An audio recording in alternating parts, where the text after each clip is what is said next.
Assalomu alaykum. Men Mavlonova Nafosat.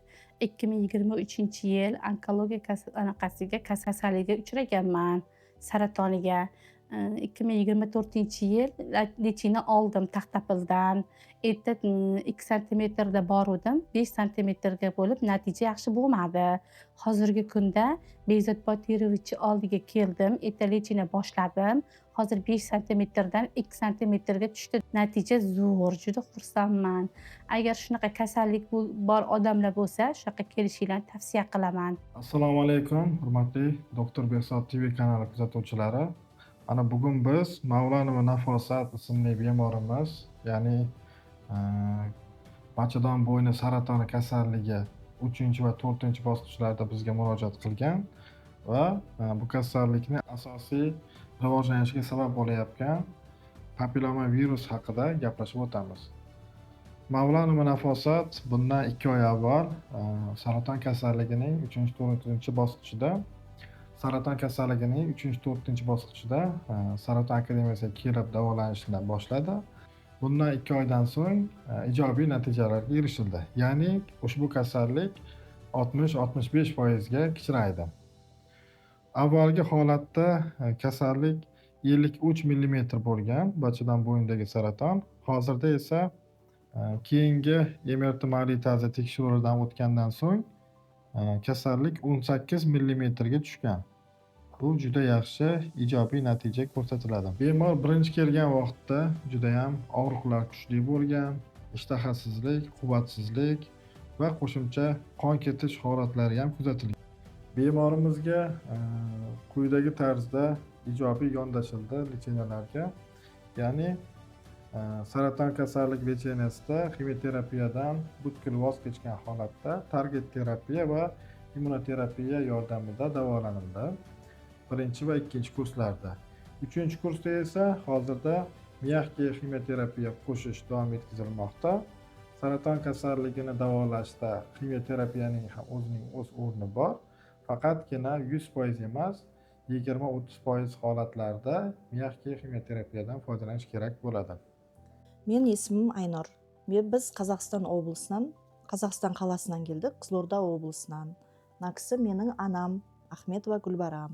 Анамның ауырып қалған жағдайында біз осы Саратон академиясынан Бекзод Батыровичті іздеп таптық. Ең әуелі Аллаға шүкір, біздің анамыздың ең басында МРТ-ға түскен кезде обследованияда анамызда рак шейки матки болған және меланома. Екеуі де злокачественный болған. Қазір Алланың құдіретімен, Аллаға шүкір деп, бүгін міне 4 терапия өткеннен кейін екінші МРТ-ға түскен кезде бүкілі таза деп беріп отыр. Меланома да жоқ, рак шейки матки да жоқ. Ең басты әуелі Алла, одан кейін осы Бекзод Батырович докторға үлкен алғысымызды білдіреміз. Саратон академиясының докторы Бекзод Батырович. Және өзімнің анамның осы дерттен толық айыққанына Аллаға шүкір деп айтамын. Мен өзімнің атым Ахметова Гүлбарам. Мен ауылдың доғдырларына, шелдің доғдырларына барғанымда, олар онкологтың докторлары мені операция жасап алып тастаймыз деді. Мен оған көнбедім. Көнбей осы Бекзод балама келдім. Қазір 4 марта келдім, нәтижесі жақсы, естіп қуанып отырмын. Assalomu alaykum, hurmatli kuzatuvchilar. Bemorimiz Ahmetova Gulbaram 1950-yilda tug'ilgan. Yoshi kattaligiga qaramasdan saraton kasalligining og'ir turi, ya'ni xavfli turdagi teri saratoni melanomaga chalingan. Buning bilan birgalikda bachadon bo'yni saratoniga ham chalingan. Bemorda 3-4 bosqichdagi xavfli turdagi saraton belgilangan. Bemorga operatsiya, ximiyoterapiya tavsiya qilingan va bemor buni xohlamasdan Toshkentga Saraton akademiyasi klinikasiga kelib davolanishni xohladi va 2025-yil boshida kelib Saraton akademiyasida hozirga qadar 5 kurs target terapiya lecheniyasini qabul qildi va buning natijasida ushbu saratonning 4-bosqichigacha bo'lgan holatdan bemor 90-100% holatda shifo topdi. Ya'ni saraton kasalligi, bachadon bo'yin saratonidan 100% ga shifo topdi. Mana hozir emiyorlarni ko'ryapmiz. Saraton qayta chiqmagan, avval 30 mm bo'lgan. Ammo buni aytib o'tishimiz kerak, melanoma kasalligi 90% ga shifo topgan. Buni endi rasmlarni ham hozir ko'rsatib o'tamiz.